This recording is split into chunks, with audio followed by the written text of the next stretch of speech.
écouté, la première des remarques qui nous fut à nouveau faite portait sur les retours. Comment motiver les citoyens s'il y a une absence de retour de façon quasiment certaine de ce type de débat. Donc ça nous engage aussi, je parle pour nos organisations. Est-ce que je confie la responsabilité de la prise de parole suivante à mon bras de gauche? Oui. Vous êtes prêts? Je mets une couche d'exigence supplémentaire parce que je n'ai pas assez exigé de Loïc. Ce serait bien de revenir sur les propositions de Nantes, Marseille et Paris. Et de toute façon, il y aura un deuxième tour de parole de Loïc, donc là, tu n'y échapperas pas. J'aimerais bien que vous preniez au moins une ou deux propositions les uns les autres pour nous dire pourquoi vous les trouvez bien, ou au contraire, objectivement, pas réalistes. On y va? Merci. Donc j'ai trouvé très riche les comptes rendus des trois villes. Cependant, ma lecture avait très mal commencé, parce que j'ai commencé par le compte rendu de l'atelier de Paris, et le premier verbe que j'ai croisé, c'était le verbe endiguer, puisque l'intitulé de l'atelier numéro 1 était « Haine sur Internet, les citoyens peuvent-ils endiguer ce phénomène ?»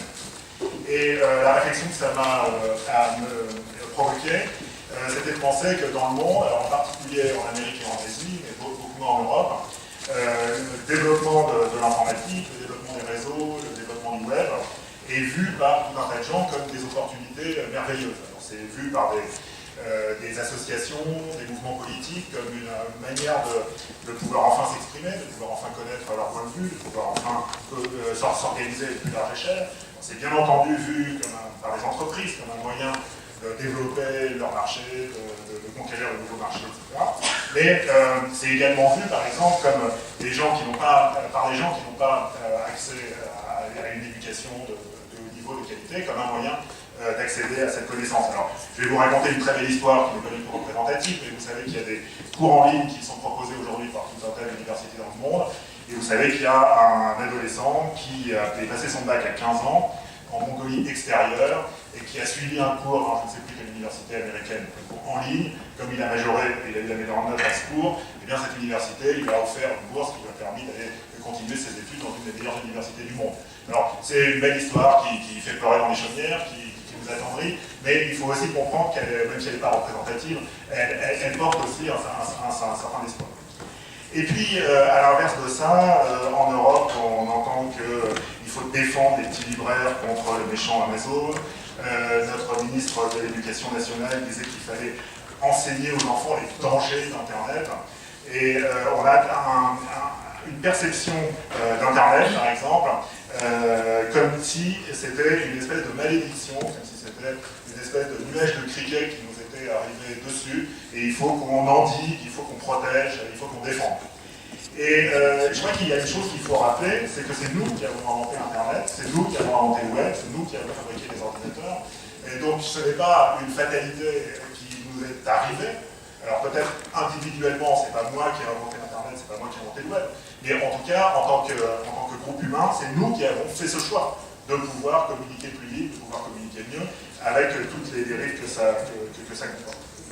Alors après, j'ai été beaucoup plus optimiste en lisant la suite du compte-rendu de Paris, puisqu'il y a une proposition positive, qui est la proposition, non pas d'endiguer les propos haineux, mais de construire un contre-discours, c'est-à-dire non pas de se protéger, non pas de bloquer les sites. Vous savez, en France, à chaque problème, on bloque un site, et une fois que tous les sites sont bloqués, sans doute tous les problèmes auront disparu.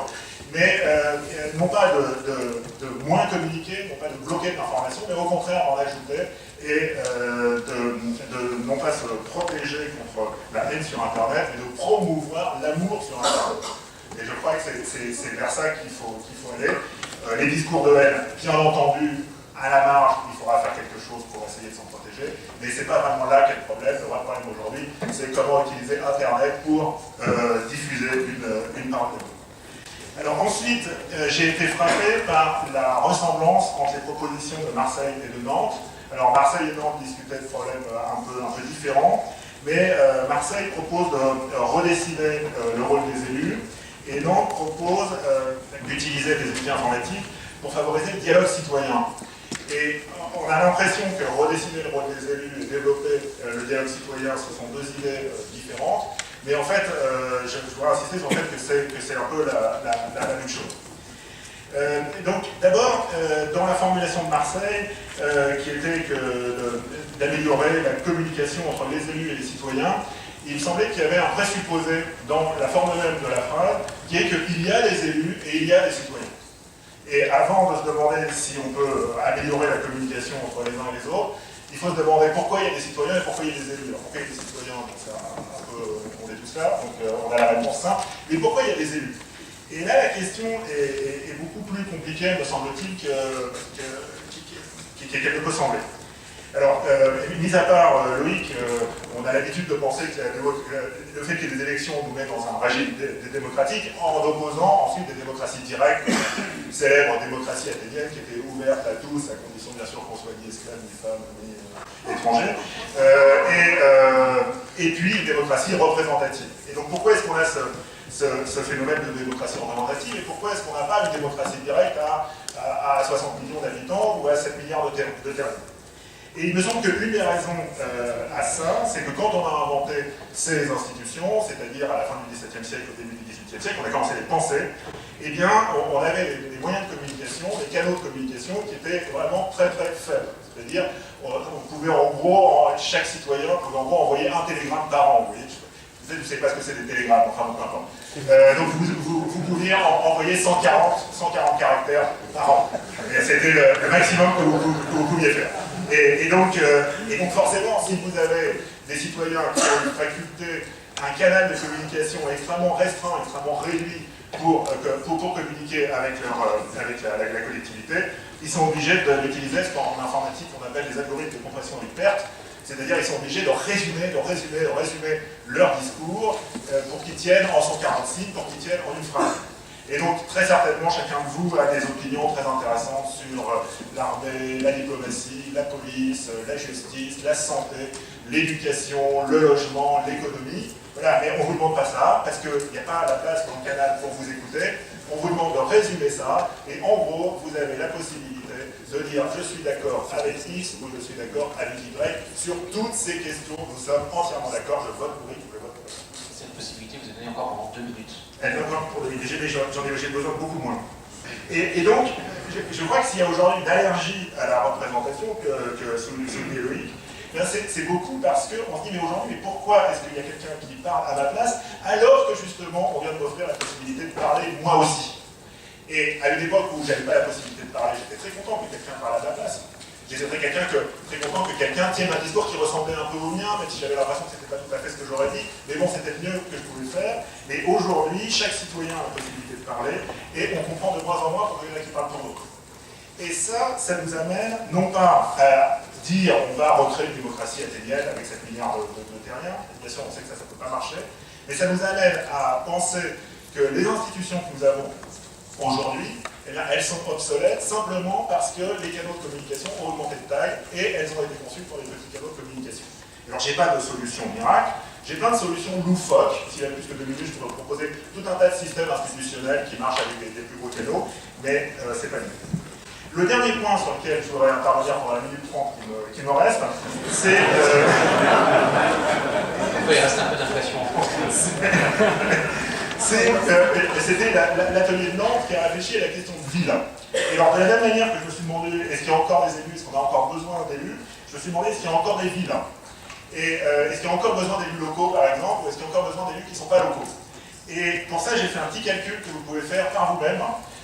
Il suffit de multiplier 24 par 60, puis de nouveau par 60, puis par 300 000. Et ce que vous obtenez, c'est la distance que parcourt un photon en une journée. Alors, pourquoi est-ce qu'on fait ce calcul? Parce que quand on a créé les départements, c'était clair en décembre 1789. Eh bien, en décembre 1789, on a dit qu'il faut donner à la taille du département un truc de l'ordre de 100 km, parce qu'il faut qu'en prenant le moyen le plus rapide pour transmettre de l'information, qui consiste à prendre un type d'information, à mettre sur un cheval, à lancer le cheval au galop pour faire le chef-lieu, eh bien, il faut que ce type d'information arrive au chef-lieu en moins d'1 jour. Aujourd'hui, si on remplace le cheval par une fibre optique, eh bien, on s'aperçoit que la taille des départements devrait être de 26 milliards de kilomètres.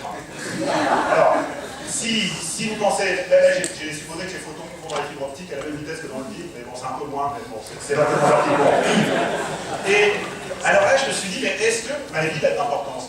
Est-ce que, pour moi, ce qui est important, c'est d'habiter le 15e arrondissement, je n'habite pas le 15e arrondissement, je vous rassure, est-ce que c'est d'habiter le 15e arrondissement, au 16e ou le 14e? Ou est-ce que finalement, il m'arrive des fois de me réveiller le matin, je ne sais plus dans quelle ville je suis, et parce que, quelle que soit la ville où je suis, bah, je vais travailler, je vais acheter, je vais participer à des discussions qui ont lieu dans un monde sans géométrie. Un monde sans géométrie, c'est un monde où la distance entre deux points choisis, deux points quelconques du monde, c'est tout le temps zéro. C'est-à-dire, tout est instantané, et finalement, mon voisin de palier, je le connais extrêmement peu, et je connais beaucoup plus des collègues qui habitent à Tokyo, qui habitent à Pékin, avec qui je travaille tous les jours. Et donc, est-ce que cette question de la Smart City, est-ce qu'il n'y a pas un mot qui n'a pas de sens? C'est City.